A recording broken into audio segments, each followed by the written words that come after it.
June 4 తర్వాత కూటమి ప్రభుత్వమే అధికారంలోకి వస్తే, ఒకవేళ ఈ హత్య రాజకీయాలనేవి ఇక్కడితో ఆగిపోతాయా? లేకపోతే రివెంజ్ ప్లాన్స్ ఏమైనా ఉన్నాయా టీడీపీకి? డౌటే లేదమ్మా.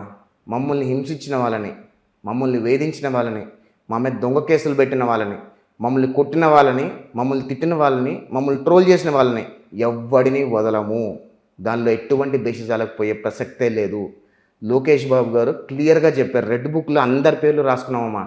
ఎవడెవడైతే ఏ అధికారి అయితే తోక జాడిచ్చాడో, ఎవడెవడైతే వైసీపీ నాయకుల బూట్లు నాకి ఎవరైతే డ్యూటీ చేయాల్సిన వాళ్ళు డ్యూటీ చేయకుండా అతి ఉత్సాహం ప్రదర్శించారో, ఎవరైతే వైసీపీ కార్యకర్తలు అతి ఉత్సాహం ప్రదర్శించారో, వైసీపీ కార్యకర్తలు ఎవరైతే తెలుగుదేశం జనసేన మహిళలను ట్రోల్ చేశారో వాళ్ళు ఎవ్వరిని వదిలే ప్రసక్తే లేదు. ఖచ్చితంగా 100కి 100% తిరిగిచ్చే బాధ్యత తెలుగుదేశం పార్టీ మా నాయకుడు లోకేష్ బాబు గారు తీసుకుంటారు. దానిలో ఎటువంటి బేసిజాలకు పోయేది లేదు. నేను చెప్పను ఇప్పుడు మేమేం రివెంజ్ తీసుకోమని. ఖచ్చితంగా రివెంజ్ తీసుకుంటాం, దానిలో డౌటే లేదు. No second question. అంటే చంద్రబాబు నాయుడు గారు హత్య రాజకీయాల్ని ప్రోత్సహించరు, సభ్యత సంస్కారం టీడీపీ ప్రభుత్వానికి సొంతం అని ఇప్పుడు ఒక కామెంట్ చేసిన మీరు, మళ్ళీ మేము రివెంజ్ ప్లాన్ తీసుకుంటాము, మేము డెఫినెట్లీ మా మీద ఎవరైతే దాడులు చేశారో వాళ్ళ మీద మేము డెఫినెట్లీ తిరిగి దాడి చేస్తాము అని మీరే చెప్తున్నారు. నేను తిరిగి దాడి చేస్తామని చెప్పలేమ్మా, రివెంజ్ తీసుకుంటామని చెప్పాం. ఖచ్చితంగా లీగల్ ప్రాసెస్లో రివెంజ్ తీసుకుంటాం. ఖచ్చితంగా ఎవరైతే వైసీపీ సైకోలు, ఎవరైతే కార్యకర్తలుగా నాయకులు ఉన్నాడు, ఎగ్జాంపుల్ చెప్తాను, కొడాలి నానిగాడు కానీ, వల్లభనేని వంశీగాడు కానీ, మన పేరుని నానిగాడు కానీ, అదేవిధంగా డాబర్ మ్యాన్ వాడి పేరేంటి అనిల్ కుమార్ యాదవ్ కానీ, అంబటి రాంబాబు కానీ, ఇలా కొంతమంది యదవలు సైకోలు పనికిమాల నాయకులు ఉన్నారు. వాళ్ళందరినీ కూడా సరైన లీగల్ ఎంటిటీ ప్రాసెస్లో పెట్టి వాళ్ళని ఏ రకంగా వాళ్ళని బోన్ ఎక్కించాలి, ఏ రకంగా వాళ్ళని జైల్లో పెట్టించాలో ఖచ్చితంగా అన్నీ చేస్తాం. లీగల్ ప్రాసెస్ మేము ఇల్లీగల్గా ఏం చేయమమ్మా. మేము దమ్ముగా ధైర్యంగా ఎటువంటి తప్పు చేయకుండా న్యాయ పోరాటం చేసి వాళ్ళందరినీ ఖచ్చితంగా ఉరికమ్మం ఎక్కించే బాధ్యత, వాళ్ళకి న్యాయంగా శిక్ష పడే బాధ్యత మేము తీసుకుంటాము. అది లోకేష్ గారు తీసుకుంటారు. లీగల్ ఎంటిటీ ప్రాసెస్లో వాళ్ళందరూ శిక్షలు పడేలా చేస్తాం. దానిలో ఒక అనిల్ యాదవ్ గారు కావచ్చు, రోజా గారు కావచ్చు, మిగతా వైసీపీలో ఎవరైతే ఉన్నారో ఆ నాయకులు ఎవరైనా కావచ్చు, నేతలు ఎవరైనా కావచ్చు, వాళ్ళందరూ ముందుగానే, ఇందాక మీరు కూడా మాట్లాడారు, ముందుగానే ఓటమిని ఒప్పేసుకుంటున్నారు అని. అంటే నిజంగానే వాళ్ళకి ఓటమి భయం పట్టుకుందంటారా? రోజా చిత్తుగా ఓడిపోబోతుంది. రాసి పెట్టుకోండి. నగరి ప్రాంత ప్రజలు రోజాని చీకొట్టినంతగా బహుశా మన ఆంధ్రప్రదేశ్ రాష్ట్రంలో ఏ నాయకుడు అంత చీకొట్టల. నగరి ప్రాంత ప్రజలు, నేను నగరిలో పర్యటించినప్పుడు మహిళలు అయితే లిటరల్గా చీకొట్టారు రోజాని. ఇంత దరిద్రమైన మహిళ మా నియోజకవర్గంలో ఎమ్మెల్యేగా ఉంది ఏంటి సార్ అని అడిగారు నన్ను, లిటరల్గా అడిగారు నన్ను. ఎందుకంటే రోజా 2019 ఎఫిడవిట్లో 36 కోట్ల రూపాయలు ఎంత ఆస్తి చూపించింది. 2024 ఎఫిడవిట్లో 400 కోట్ల రూపాయలు ఆస్తి చూపించింది. ప్రజలకు అర్థం కాదా ఎంత సంపాదించిందో, ఎంత అక్రమంగా సంపాదించిందో. ఆఖరికి రోజా బతుకు ఎంత నీచమైన బతుకు అంటే, ఆఖరికి తిరుపతి దర్శనాలు కూడా 10,000 రూపాయలకు అమ్ముకున్న నీచమైన బతుకు రోజాది. అలాంటి క్యారెక్టర్ని ఎవడన్నా ఎంటర్టైన్ చేస్తాడా? ఎవరైనా ఇంకోసారి ఎమ్మెల్యేగా గెలిపిస్తారా? అదేవిధంగా అనిల్ కుమార్ యాదవ్ కానీ వీళ్ళందరూ ఏంటంటే పోలీసులు రక్షణ వలయంలో ఉండి చాలా గొప్పగా మాట్లాడే పిల్ల నాయకులు వాళ్ళంతా కూడా. అంటే నేను అంటుంది ఏంటంటే, తెలుగుదేశం పార్టీ కార్యకర్తలు కానీ నాయకులు కానీ గత 5 సంవత్సరాలుగా పోలీసులు రక్షణ వలయంలో లేకుండానే మేము ఒక యుద్ధం చేసాం. ఒక సైకోని, ఒక ఉగ్రవాదితో యుద్ధం చేసాం మేము. జగన్మోహన్ రెడ్డి అనేవాడు ఎట్లాంటి వాడు అంటే, నా అభిప్రాయం చెప్తాను, బీపుల్ లేకుండా వేయండి మీకు ధైర్యం ఉంటే. జగన్మోహన్ రెడ్డి అనేవాడు ఎలాంటి వాడు అంటే ఒక ఉగ్రవాదితో సమానం. ఒక ఉగ్రవాది ఏం చేస్తాడు? ఒక దేశాన్ని సర్వనాశనం చేయడానికి ఆఖరి క్షణం వరకు, ఆఖరి రక్తబొట్టు వరకు ప్రయత్నిస్తాడు. అదే జగన్మోహన్ రెడ్డి రాజకీయ ఉగ్రవాదిలాగా ఎలక్షన్స్ అయిపోయిన తర్వాత కూడా ఓడిపోతున్నాడని తెలిసి కూడా ఈవీఎంలని బ్యాలెట్లని తిమ్మిని బొమ్మించేయాలనే ప్రయత్నంలో భాగంగానే ఆ పిల్ల సైకిల్ ద్వారా దాడులు చేయించే ప్రయత్నం చేస్తున్నాడు. అందుకనే జగన్మోహన్ రెడ్డిని ఒక ఉగ్రవాదితో పోల్చా నేను. ఖచ్చితంగా నేనే కాదమ్మా, నేను ధైర్యంగా మాట్లాడగలుగుతున్నా. ఆంధ్రప్రదేశ్ రాష్ట్ర ప్రజలందరూ కూడా జగన్మోహన్ రెడ్డిని ఒక ఉగ్రవాదితో పోల్చుకుంటున్నారు.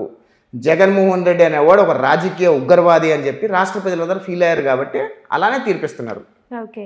అలాగే కొడాలి నాని గారు 2024వ సంవత్సరంలో జరిగే ఎన్నికలు మాత్రమే నాకు చివరి ఎన్నికలు, ఆ తర్వాత నేను పోటీ చేయను, నన్ను గెలిపించండి అని బతిమాలుకున్నారు. ముద్రగడ పద్మనాభం గారు కూడా పిఠాపురంలో పవన్ కళ్యాణ్ గారిని ఓడించగలిగినప్పుడు, ఒకవేళ ఓడించలేకపోతే నేను నా పేరుని మార్చుకుంటాను, ముద్రగడ పద్మనాభరెడ్డిగా మార్చుకుంటాను అని ఆయన అందరి ముందు బహిర్గతంగా చెప్పేశారు. మరి మార్చుకోవాల్సిన పరిస్థితి ఉందంటారా? మా కమ్మ సామాజిక వర్గంలో చీడ పులుగులుగా ఎవరైనా ఉన్నారంటే ఫస్ట్ కొడాలి నానిగాడు, దాని తర్వాత వల్లభనేని వంశీగాడు. వీళ్ళిద్దరు ఉన్నంత చీడ పురుగులు కమ్మ సామాజిక వర్గంలో ఎవరు లేరు.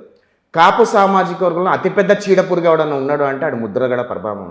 ఎందుకంటే కాపు సామాజిక వర్గానికి ఎనలేని ద్రోహం చేసి, ఎనలేని అన్యాయం చేసి, కాపు సామాజిక వర్గాన్ని అట్టడుగు స్థాయికి తీసుకొచ్చి చేయాలి, కాపు సామాజిక వర్గాన్ని మొత్తాన్ని కూడా అటు ఇటు కాకుండా చేసేయాలని కంకణం కట్టుకొని ముద్రగడ పద్మనాభం జగన్మోహన్ రెడ్డికి పనిచేశాడు.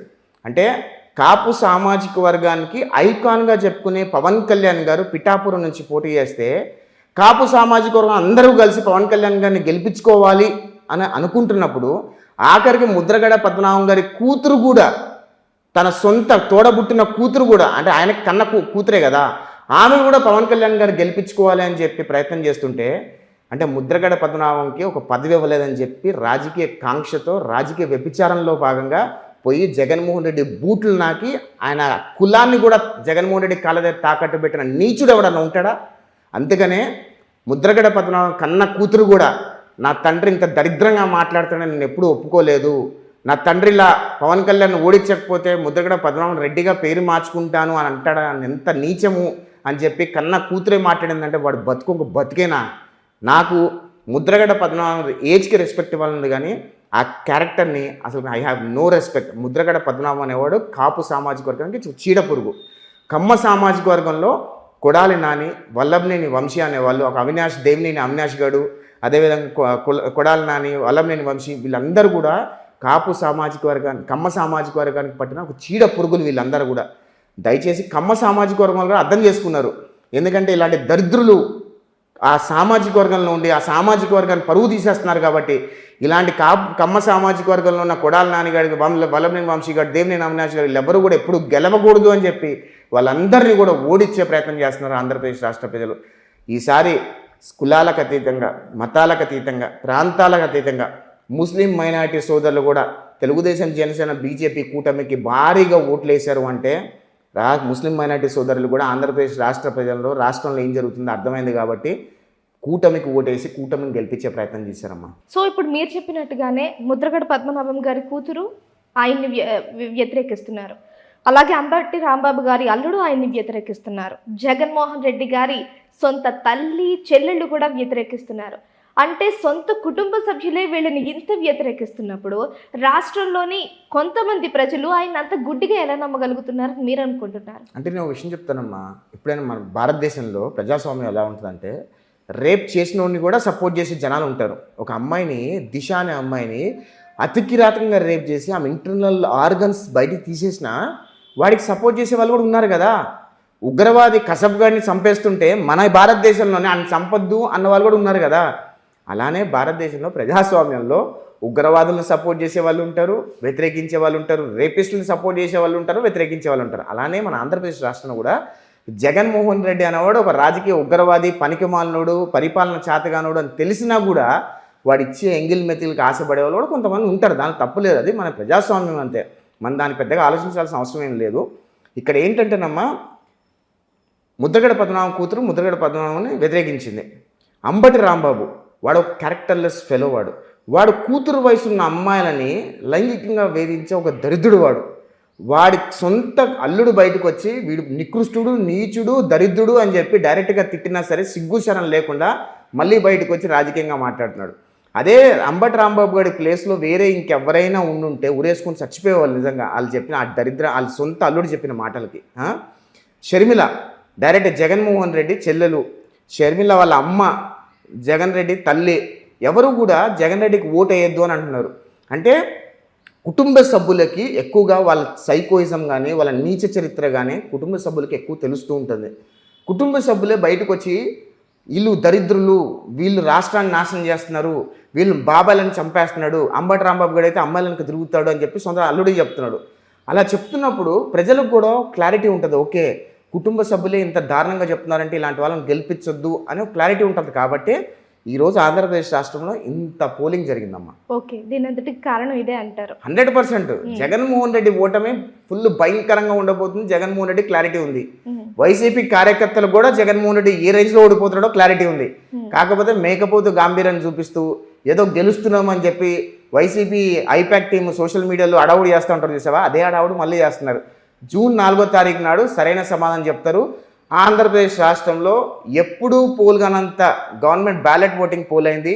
బ్యాలెట్ ఓటింగ్లో కూడా 95% వన్ సైడెడ్గా తెలుగుదేశం, జనసేన, బీజేపీ కూటమికి వేసారు అంటే కనుక ఖచ్చితంగా ఆంధ్రప్రదేశ్ రాష్ట్రంలో మార్పు ఏ రేంజ్లో ఆంధ్రప్రదేశ్ రాష్ట్ర ప్రజలు కోరుకోబోతున్నారు అనేది స్పష్టంగా ఉందమ్మా.